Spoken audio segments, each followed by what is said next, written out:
Sir ఏకంగా producer మీద IT raids వచ్చే స్థాయికి ఈ సినిమా కలెక్షన్ రావడం మీద మీ అభిప్రాయం ఏంటి?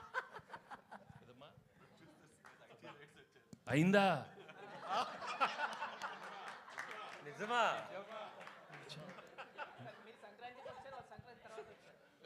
అన్నీ అవుతాయి, వాళ్ళు కూడా అన్నీ అవుతాయి, అన్నీ బాగానే అవుతాయి. అంటే సంక్రాంతికి వస్తున్నామని చెప్పి మేము టైటిల్ పెట్టాం కదా, వాళ్ళు కూడా గట్టిగా ఫిక్స్ అయినట్టుంది. మేము సంక్రాంతికి వస్తున్నాం అని చెప్పి వచ్చేసారు వాళ్ళు కూడా.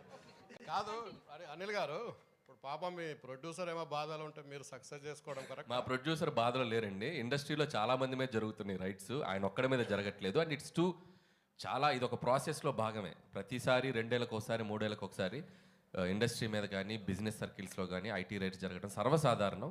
సో అలాంటి ఒక ప్రాసెస్లో జరిగే భాగం. ఇంకా వాళ్ళు మమ్మల్ని, మేము వాళ్ళకి కాంటాక్ట్ అవ్వలేకపోతున్నాం. ఎవరో డ్రైవర్స్ నుంచి దొంగచాటుగా అక్కడక్కడ పట్టుకొని సార్ మేము ఇలాంటివి చేస్తున్నాం అంటే రాజుగారు ఒకటే చెప్పారు, మేము వచ్చినా రాకపోయినా మీరు ప్రమోషన్స్ కానీ ఇంట్రాక్షన్స్ కానీ ఏవి ఆపొద్దు, ఈ సినిమా విజయాన్ని ప్రజల మధ్య మీరు పంచుకుంటూనే ఉండని వాళ్ళ క్లియర్ ఇన్స్ట్రక్షన్ మాకు ఉంది. కాబట్టి హ్యాపీగా మేము మా పనిలో మేము సినిమా గురించి, ఇదేదో మా పర్సనల్ ఇది కాదు, సినిమా కోసం జస్ట్ వీ కేమ్ హియర్.